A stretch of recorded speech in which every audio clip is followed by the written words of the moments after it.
take your seats. We're starting in 2 minutes. Please take your seats. We'll wait for everyone to be seated so that we can begin. Thank you.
Please take your seats. We'd like to begin. Please take your seats. Everyone, thank you.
B7608.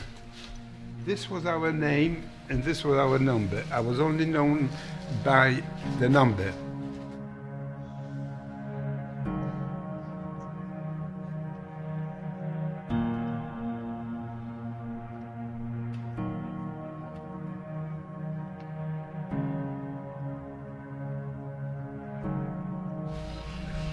Between February 1942 and December 1942, 600,000 Jews were murdered. Young people, old people, children from all over Europe.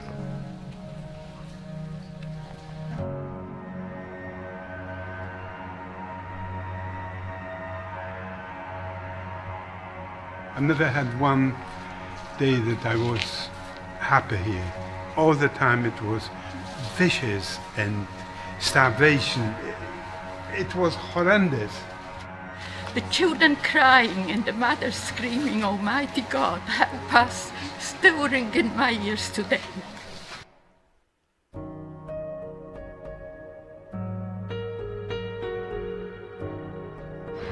Sharing our stories, it's keeping the history alive. Just for a few minutes I had this surreal feeling of standing here and talking about all the people that lived here.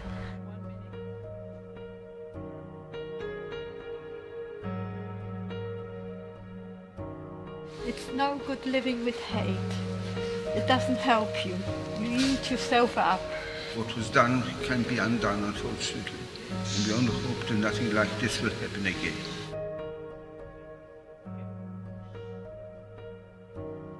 It doesn't matter what religion they are, what race they are. Whoever comes to me and needs help, I will help. And this is basically my way of living. Surviving is a gift.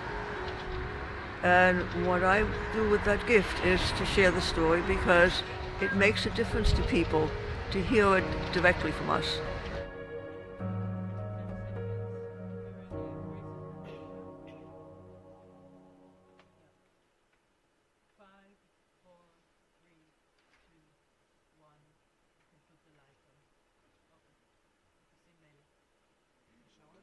Good evening, ladies and gentlemen.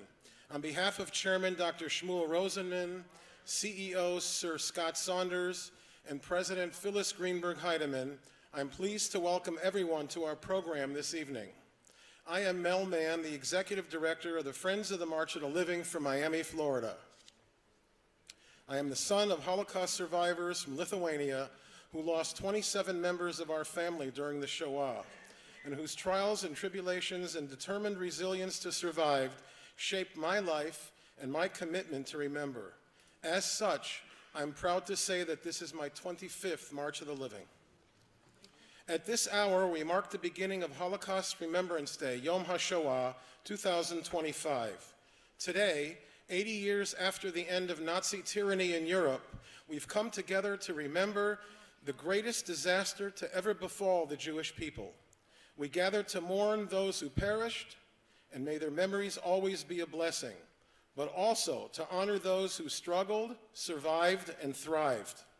We unite to pay tribute to the gallant men and women who fought to defend and save us, and we reaffirm our resolve to determine our own future. We all know that as time passes, memories will fade. We owe it to our ancestors that we not only remember, but teach the lessons of the Shoah and the result of the blind evil left unchained. I'm pleased to welcome my dear friend, the president of the International March of the Living. Let's welcome Phyllis Greenberg-Heidemann.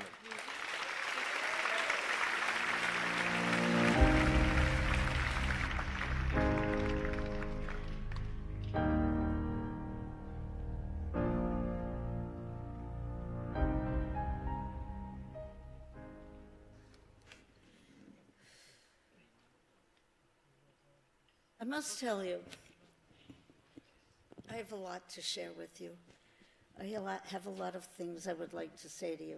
The first thing I would like to say is, standing on this stage and looking out and seeing each one of you who after 2 or 3, maybe even 1, long days, being together, trying to be witnesses for the witnesses, you're here. There are many people in this world who look for inspiration. They don't always look within, sometimes they look without. All I need to be inspired to continue to work 51 weeks out of the year for this 1 week is to look up and see that each of you have traveled so far, had your hearts touched, your hearts ripped out, your thoughts motivated, and your reflections reinvigorated on what we, the Jewish people, have been through. It would be very easy to forget. It would be very easy for us to go on a cruise, take a trip to Hawaii, go to the French Riviera. Instead, each one of you become a hero of those of us on board of the International March of the Living. Why? Because you are here. That is what we say to our survivors, those with us tonight, and the victims we remember with every fiber of our being. They are our motivation. They are the people on whose shoulders we stand, and we owe them every ounce of our respect, our love, and our belief in committing to a better future. Our children deserve it, our grandchildren deserve it, and the future generations of the Jewish people who will not be deferred, who will not be dissuaded, and are not going away. We will never march to Auschwitz without being able to walk out. Tomorrow you will have, for those of you who already haven't had the privilege, the blessing to do so, you will have an unbelievable moment to, as our ancestors, walk into Auschwitz. But then you will have the blessing to walk out of Auschwitz on your own volition, not at gunpoint, but because you want to bear witness to what our past represents. You want to make a statement to the rest of the world, to all those reporters who will come up against. We are here. Anachnu kan. We will remember. We remember today, we will remember tomorrow, we will teach our children to remember. We will tell the story, we will retell the story, and we will reinvigorate, redouble, triple, quadruple our efforts to educate the next generation and to preserve what each one of us, every parent and every grandparent and every great-grandparent in this room wants for the next generation: a better life, a safer life, a more secure life, and a life free of hate. It is hatred that has overtaken much of society. It is hatred we are up against. It is the evils of hatred. That's our responsibility socially, communally, physically, financially, religiously, humanly, to defend what is rightfully ours, the right to live in peace, the right to live in Jews in every city, town, and country around the world. Because we, the Jewish people, bring more to society than any other organized group, and we will continue to do so. You will have a momentous experience tomorrow, marching with 8,000 people who, like you, have come to take a stand. You will be on one of 190 buses or more, part of 90-plus delegations, one of 8,000 people who have come from over 40 countries around the world. You should stand proud. We thank you for joining us. We thank you for honoring each one of you with your presence, and we hope the messages that we will relay to you tonight and tomorrow will ring true, that you'll take home with you, and you will pass it on even to one person, even to just one person. So thank you for joining us. You honor us with your presence. You honor the survivors. There will be 80 survivors. It's a very symbolic number this year. This is a very emotional march as we mark 80 years since the liberation of the concentration and death camps, 80 years since the end of World War II, thank God. And we have brought 80 survivors, 40 from Israel and 40 from the United States, for what will probably be their last time to this God-forsaken place called Auschwitz-Birkenau. And we do it with great love, great respect, great admiration, and lots of love. So, b'hatzlacha to all of you. I wish you all a safe travels after you finish your March of the Living experience. Take home with you what it is we're trying to do. We're trying to educate, enlighten, embrace, and engage the next generation. Thank you for joining us in our effort.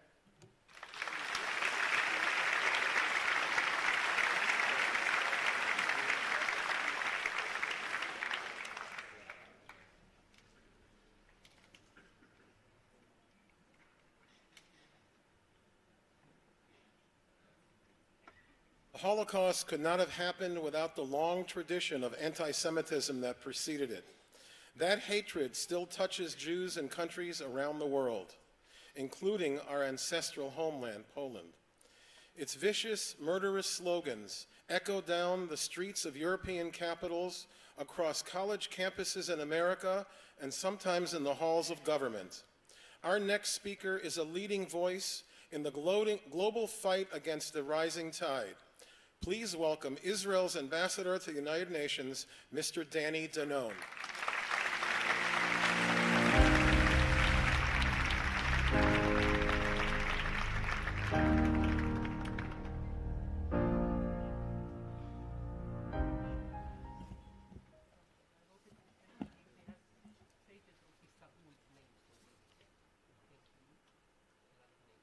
Phyllis Greenberg-Heidman, Dr. Rosenman, Minister Yoav Kish, Israel's Minister of Education, Mary Eisenhower, Ambassador Yaakov Finkelstein, our Ambassador to Poland, MKs Milivitsky and Beaton, distinguished UN ambassadors who join me for this trip, distinguished Jewish leaders from around the world, distinguished guests. Tonight, we gather in Krakow, a city that has been both the brilliance and the pain of Jewish history. Here, Jewish life once thrived. Then came the Nazis. Krakow, like so many cities across Europe, became a getaway to death, to Auschwitz, to the slaughter of a people whose only crime was living as Jews. Soon, all of us will walk that path, from Auschwitz to Birkenau, from life to death, from the horrific past to the horrific present. I say the present is horrifying because the past is no longer confined to history.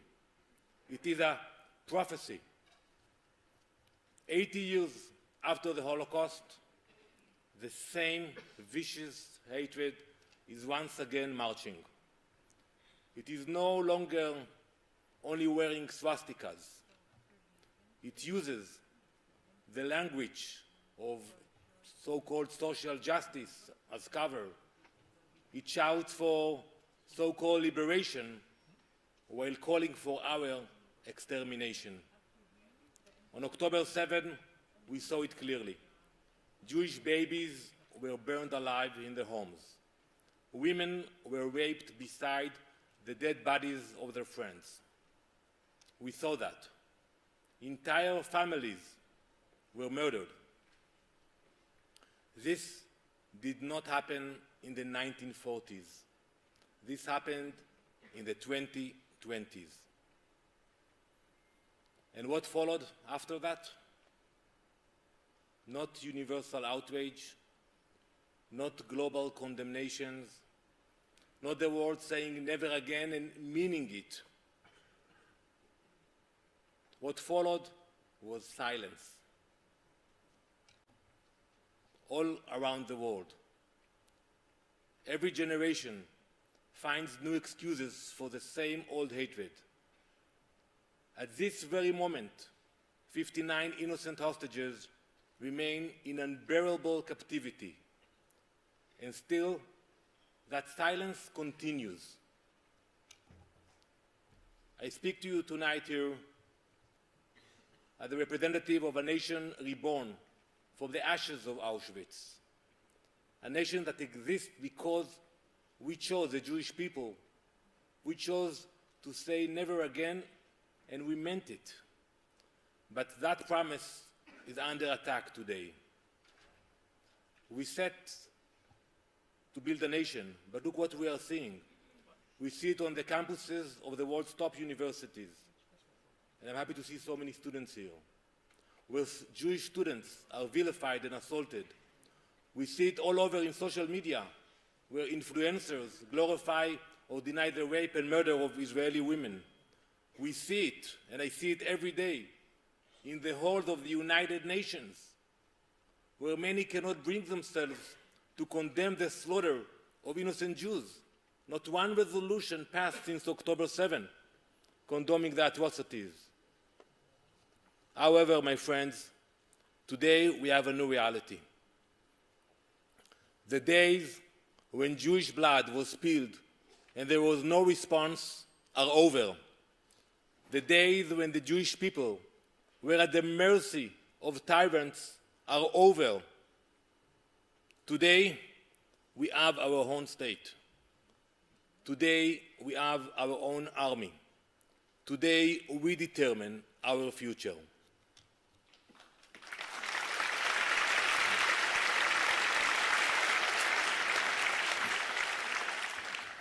Today, we bow our heads and mourn those countless innocent lives lost.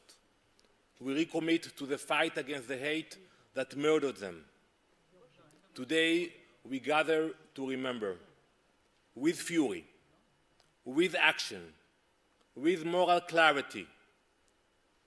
The Jewish people are not victims of history. We are its authors.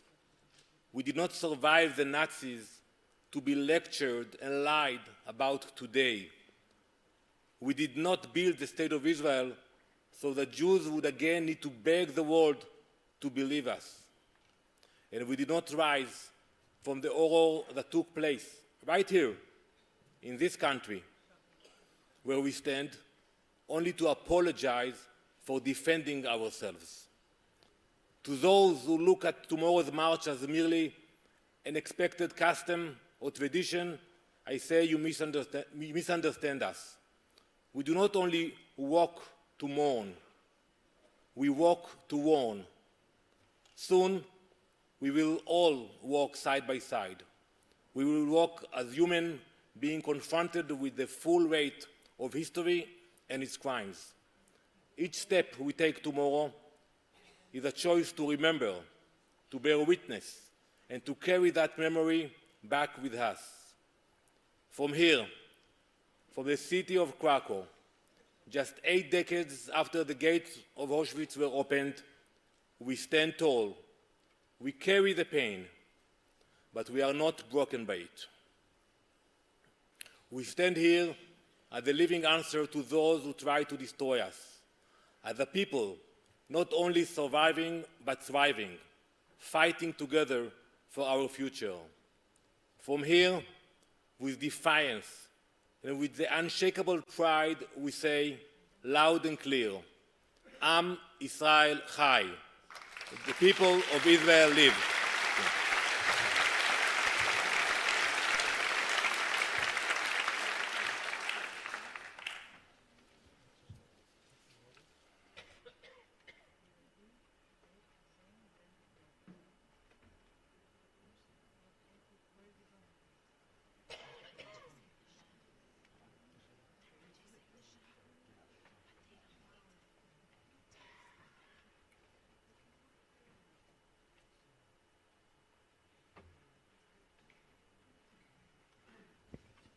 While so many perished, we are thankful that there are those who survived the horrors of the Holocaust and continue to bring true history of those dark times to the world.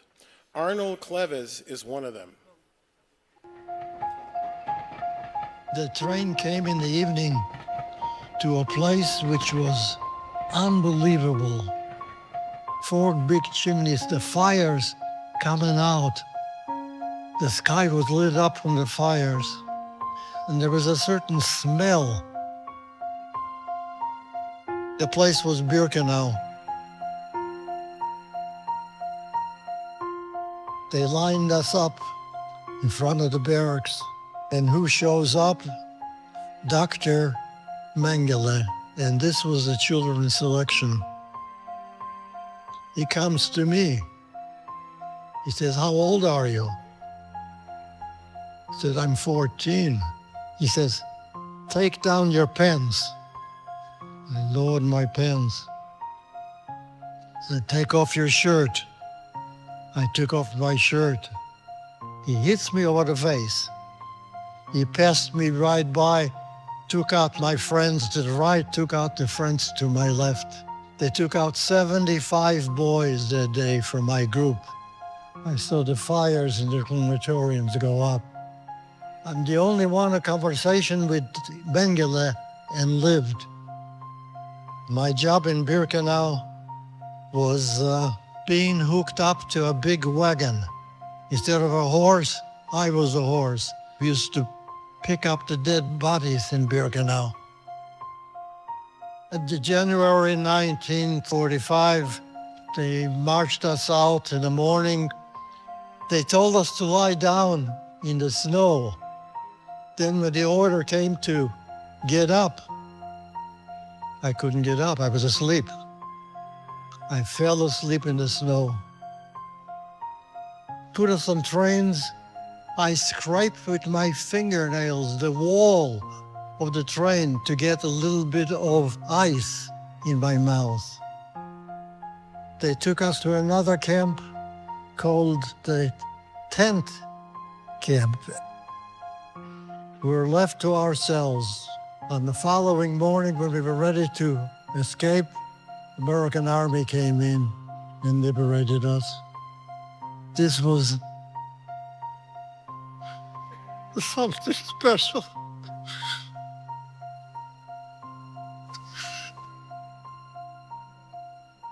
They took us to southern Italy and put us in an orphanage. One day, a man comes into the orphanage and says to me, "What do you think would happen if you meet your mother again?" I said, "What are you talking about?" He says, "Come, take a walk with me. Look down on the road. Whom do you see?" It was my mother. This is how I met my father again. To march as a Jew, as a free man, with my children who will be with me at the march, and to see my grandson joining the Tzanchanim here in Israel. The greatest victory for me.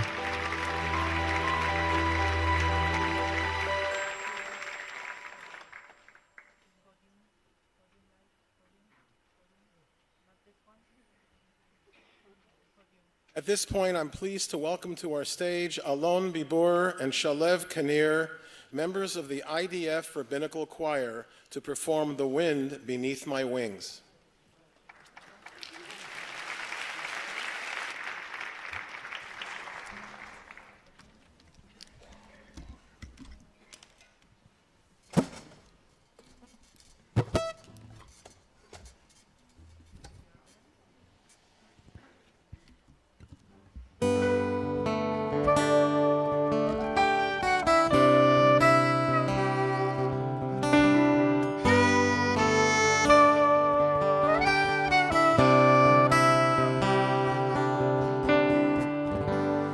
Must have been cold there in my shadow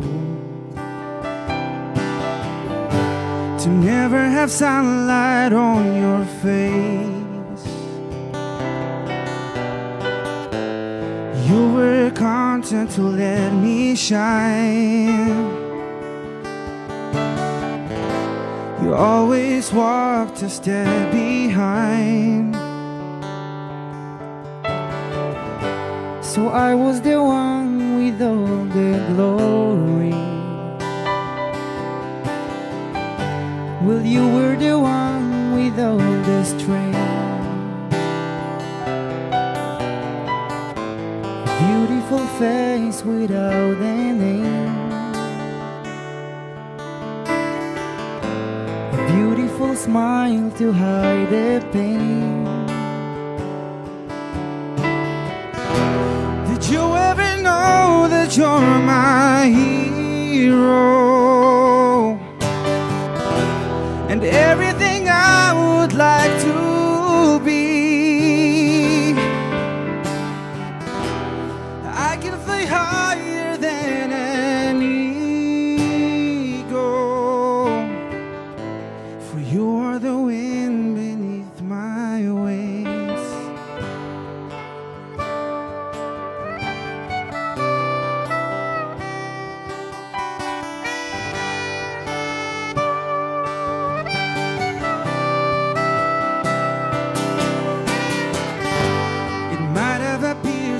Go unnoticed, but I've got it all here in my heart. Oh, I know the truth. I would be nothing without you. Did you ever know that you're my hero? You're everything I wish I could be. I can fly higher than an eagle, for you are the wind beneath my wings.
From great-grandfather to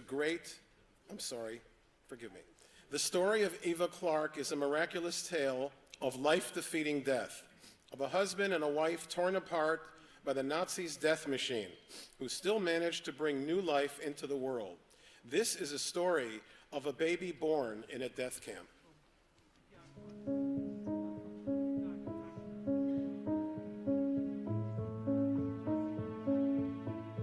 First thing that comes to mind is how on earth did my mother manage to give birth to me here?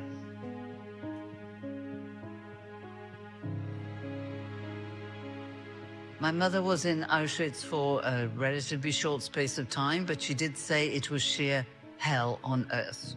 And after that time, she was found to be still strong enough for work, and so she was sent to the Freiburg slave labor camp, where she was to remain for 6 months, becoming more and more starved and more obviously pregnant. The beginning of April of 1945, this is when the Germans, realizing they were losing the war, this is when they began to evacuate the camps. She was put on yet another train, but this time it didn't consist of cattle trucks. This time it consisted of coal wagons. And my mother was on a train like this for 17 days, with no food and hardly any water. When my mother saw the name Mauthausen at the station, she had such a shock, and she started to give birth to me on that coal wagon. My mother weighed 35 kilograms. She described herself as looking like a scarcely living, pregnant skeleton. And there was a Nazi officer who saw that she was in the midst of child labor, and he said to her, "Du kannst weiter schreien," which means you can carry on screaming, because presumably she had been, and she always said that she was screaming not only because she was in labor, but because she thought this was her very last minute. On the 28th of April 1945, the Nazis had run out of gas, of the gas chamber. My birthday is the 29th.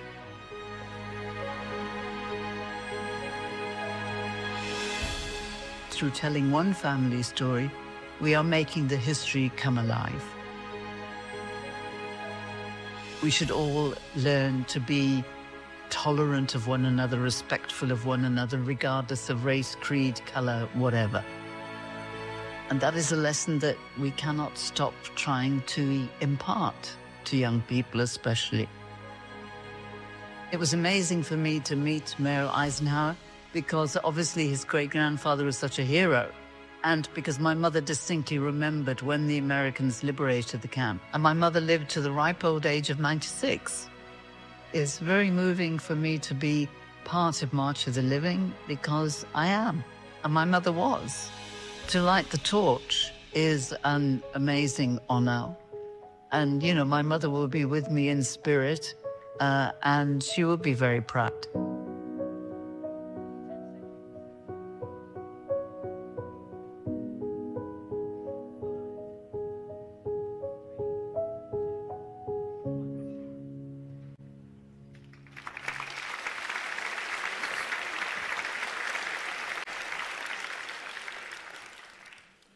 From the great-grandfather to the great-grandson, the work of safeguarding the memory of Holocaust never stops. Tonight, we honor a unique individual for his efforts in that cause. Merrill Eisenhower, great-grandson of the Supreme Commander of the Allied Forces in Europe during World War II, and the 34th President of the United States, Dwight D. Eisenhower. He humbly carries on the tradition of memory, and we are proud to honor him tonight with the 2025 International March of the Living Guardian of Truth Award. To present the award, I invite Phyllis Greenberg-Heidemann and Eva Clark to the stage.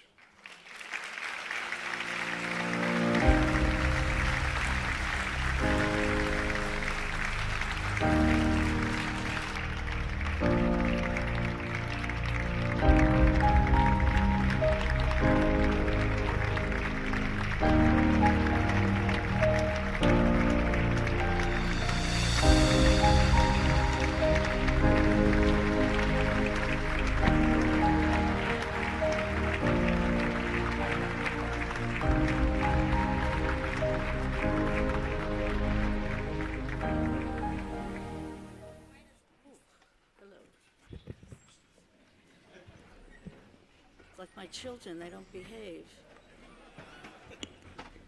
Come on, Meryl, give me a hand. Okay.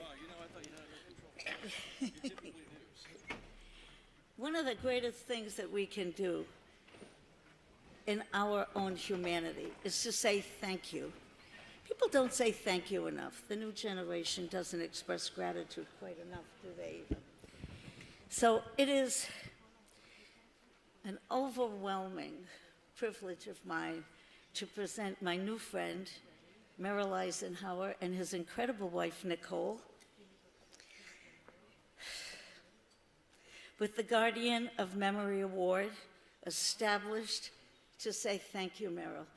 Thank you not only for what your great-grandfather did, but it would have been easy for you to continue on your life and not have anything to do with this not so happy but very sad story. Quite to the contrary, our friend Merrill and his wife Nicole carry on with a vengeance the need for truth, veracity, transparency, and love to the next generation. So Merrill, it is my privilege, my honor, and makes me very happy to present to you this shofar from Jerusalem.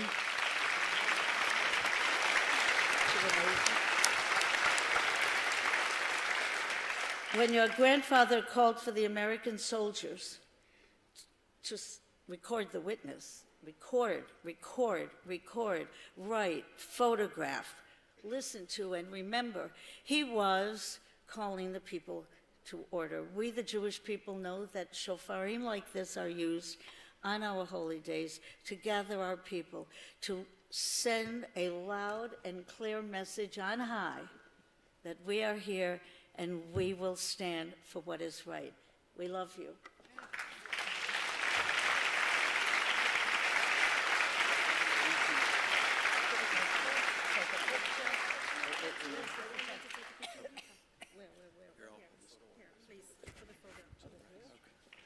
We're just trying to follow instructions here, so.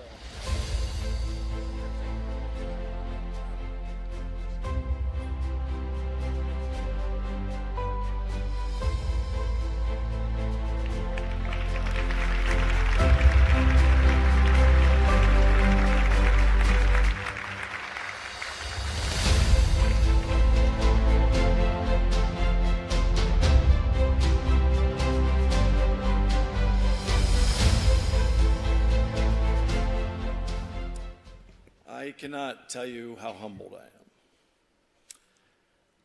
I can tell you this, everybody in this room should be proud of yourselves.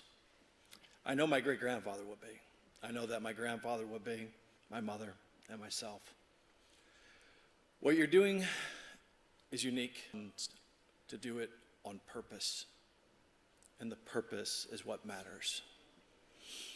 Thank you all for letting me be a part of it, and without us and generations that come after us learning what happened, it will continue. The death and destruction will continue. It's important for us to stand. Good people stand while others don't. Thank you.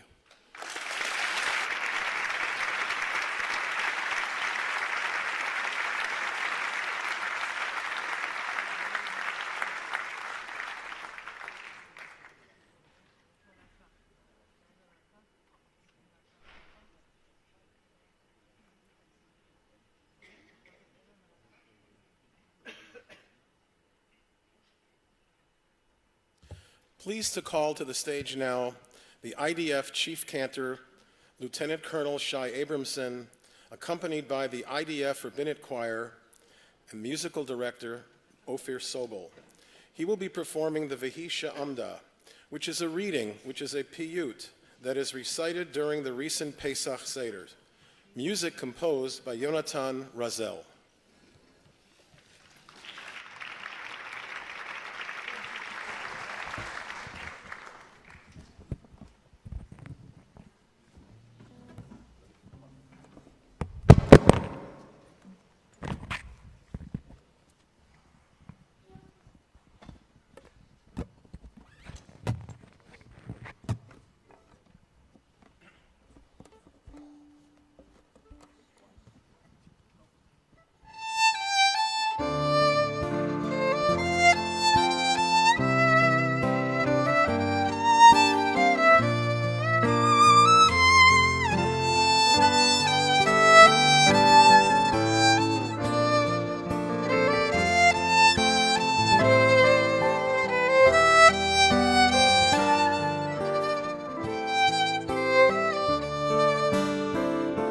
והיא שעמדה לאבותינו, והיא שעמדה לאבותינו ולנו, שלא אחד בלבד עמד עלינו לכלותנו,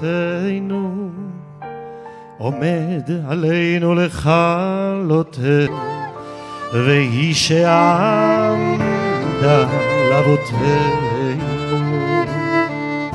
והיא שעמדה לאבותינו ולנו, שלא אחד בלבד עמד עלינו לכלותנו, עומד עלינו לכלותנו, והקדוש ברוך הוא מצילנו, מצילנו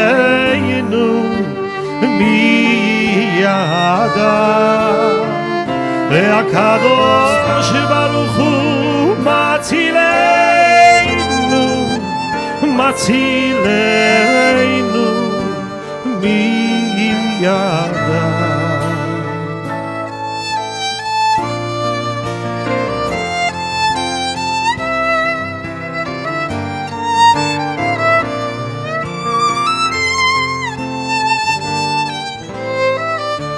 והיא שעמדה לאבותינו,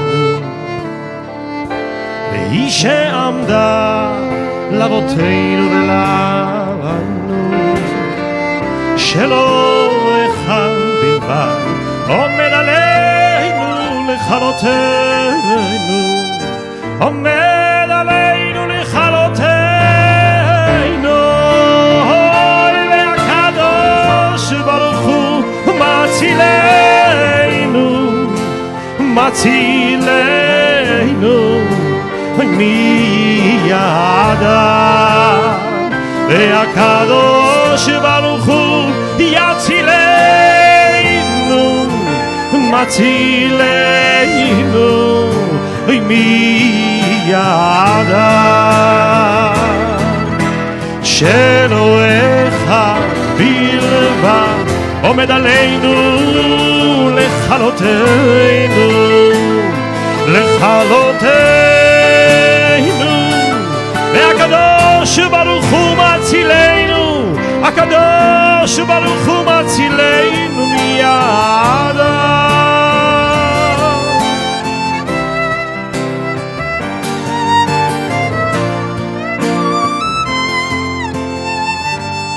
Let's hear you.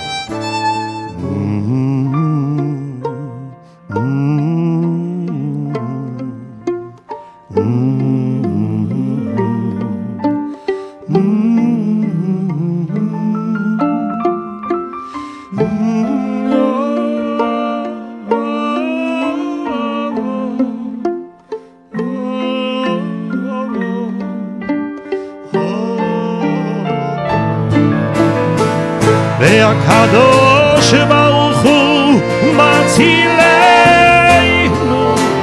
מצילנו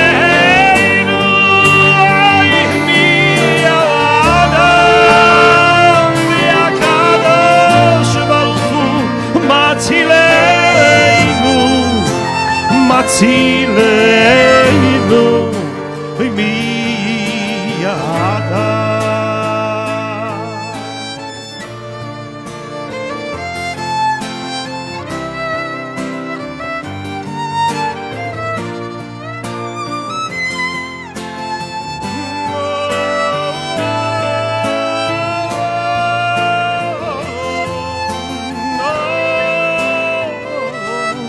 ומצילנו מידם.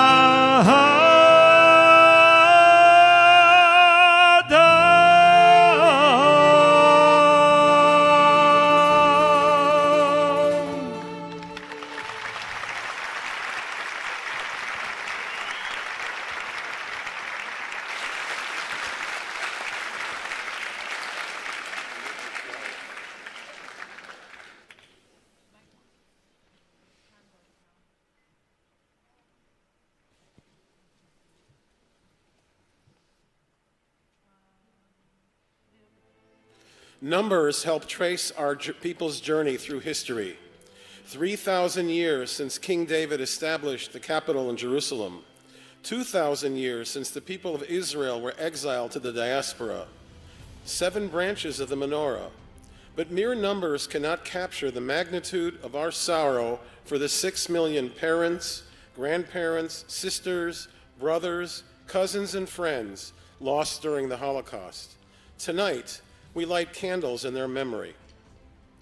Our first candle will be lit by Paul Goldenberg, Senior Fellow and Advisor at Rutgers University Miller Center, representing the 2025 Transnational Law Enforcement Delegation, and Ben Heyman, Executive Director of Public Safety and Justice at University of Virginia, who both are committed to guarding and protecting Jewish communities around the globe.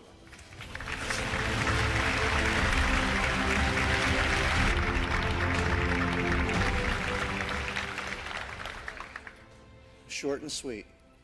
Representing the men and women of police around the world. Never again on our watch.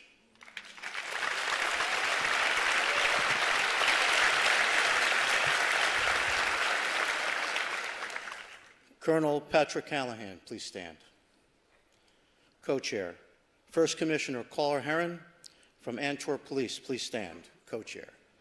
Christy May, Deputy Director General Estonia, please stand. Chief Ken Walker, representing the International Chiefs of Police from around the world, please stand. Sheriff Chris West, First Vice President incoming of the National Sheriff's Association, representing all the sheriffs. L.A. Angela Webb, please stand. First President of the International Associations of Chiefs of Police for college campuses, please stand.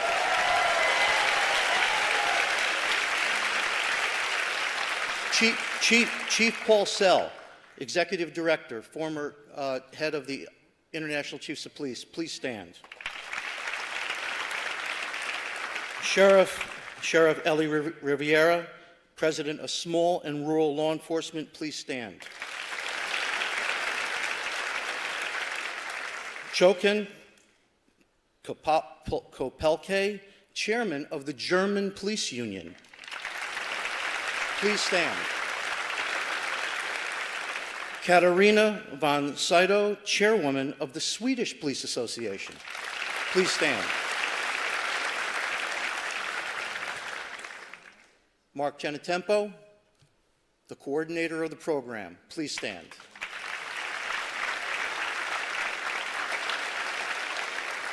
Mitch Scalar and John Russo, last but not least, please stand, from the state of New Jersey, representing the Chiefs of New Jersey. Last, this candle is for all of the police of the world. All of you, please stand.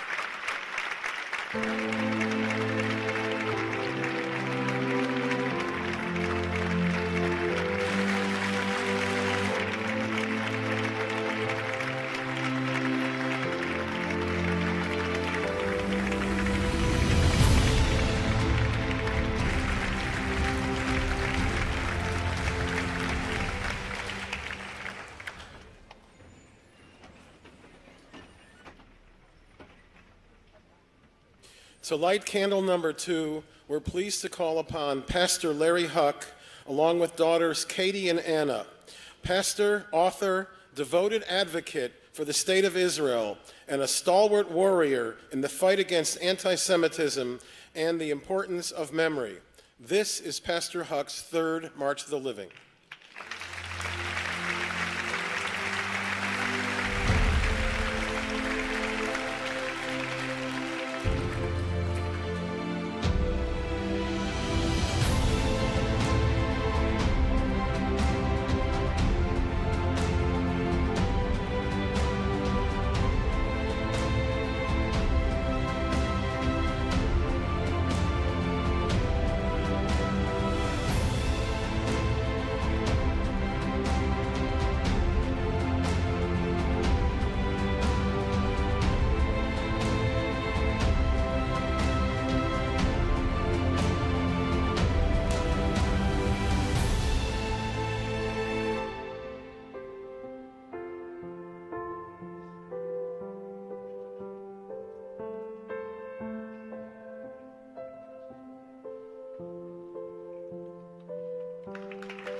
pleased to call to light candle number 3 by Marjorie Harris and her daughter Bridget, who represent the next generation.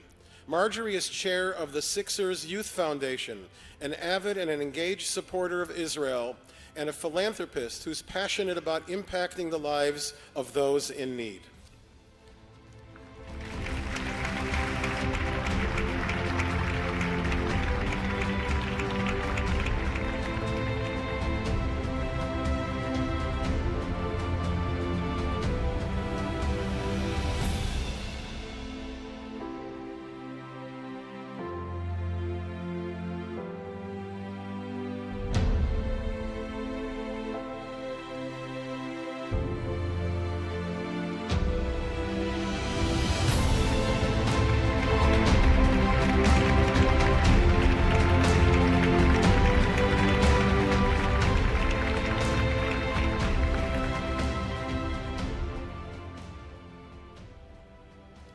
To light candle number 4, we call upon Audrey Wilf.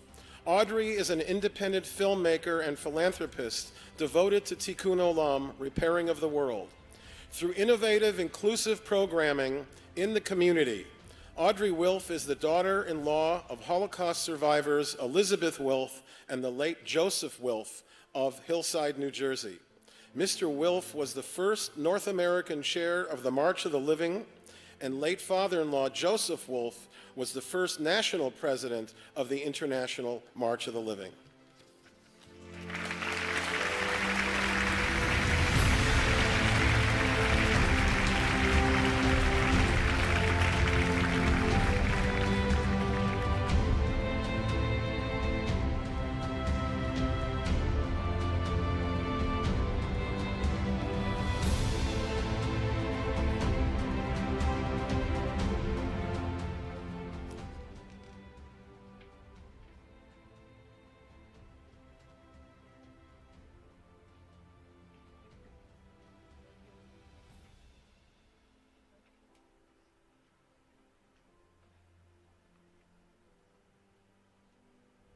To light our next candle, we call upon Joel Greenberg and Marcy Gringlass, founders of the Seed the Dream Foundation.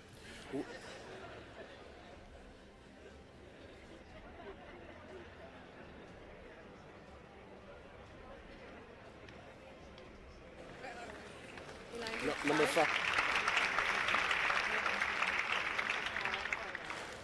Seed the Dream Foundation, which through educational awareness incorporates lessons on contemporary antisemitism into Holocaust education and helps ensure survivors in the United States and Israel maintain their dignity.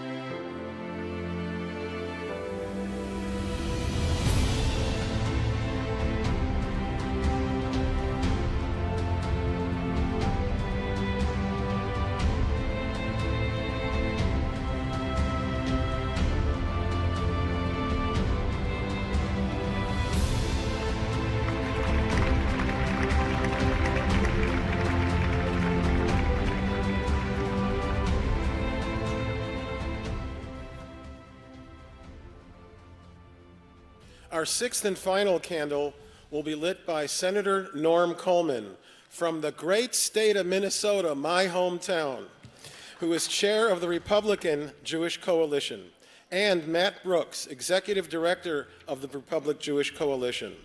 These men lead the RJC in working to secure the election of public officials, steadfast in their stance on a secure future for the state of Israel and the American Jewish community.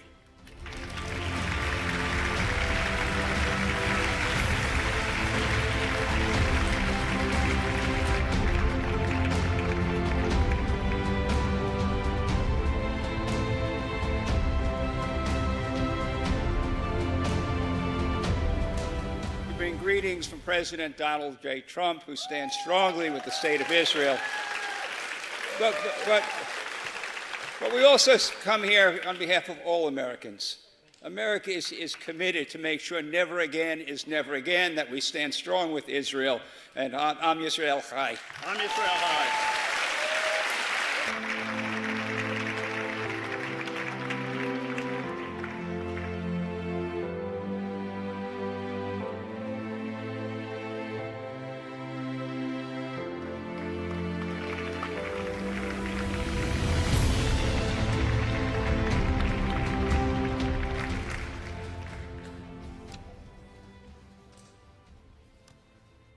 In memory of all those who perished in the Shoah and all those who have since passed away, we ask you to please rise as we recite the traditional Jewish prayer of mourning, the Kaddish.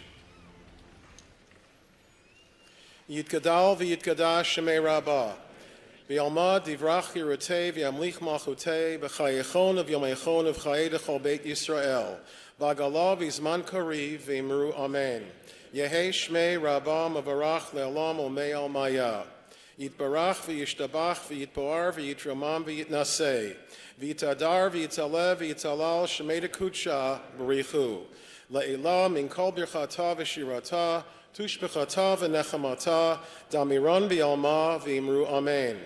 Yehi shlama Rabbah bin Shemaya v'chayim aleinu v'al kol Yisrael v'imru amen. Oseh shalom b'imromav, Hu ya'aseh shalom aleinu v'al kol Yisrael v'imru amen. You may be seated.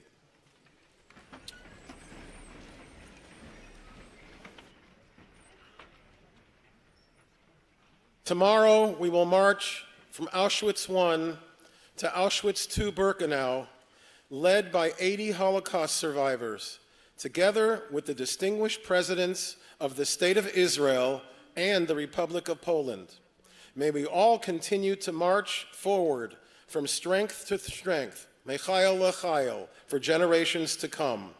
Our program shall conclude with the singing of Hatikva. Please rise.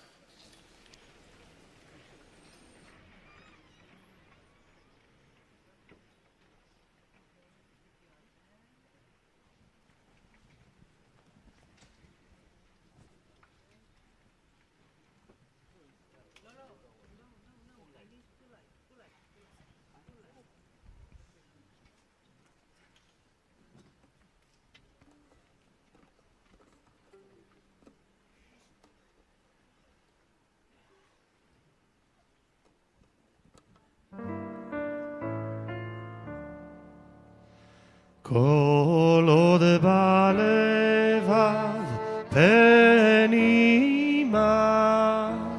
נפש יהודי הומיה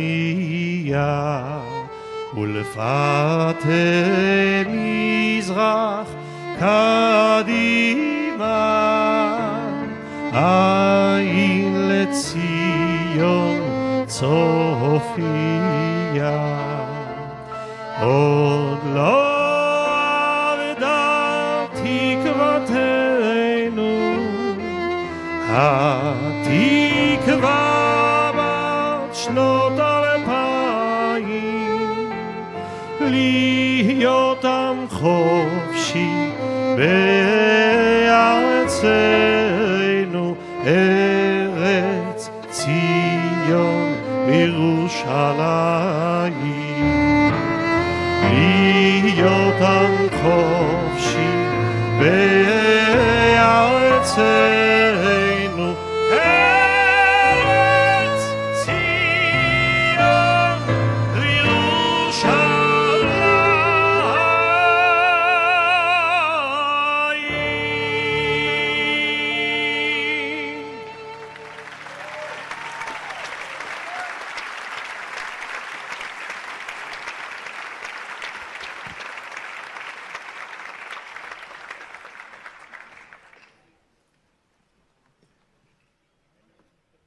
We thank you all for attending tonight's wonderful program, and a few words for our exit by COO of the March of the Living, Liz Panich. Thank you. I'll ask everybody to please stay seated. In order to have a smooth transition, we're going to ask all the group leaders to please call your pilots now, or the bus drivers if you have their contact information directly, and ask them to come please to the Opera House to pick you up.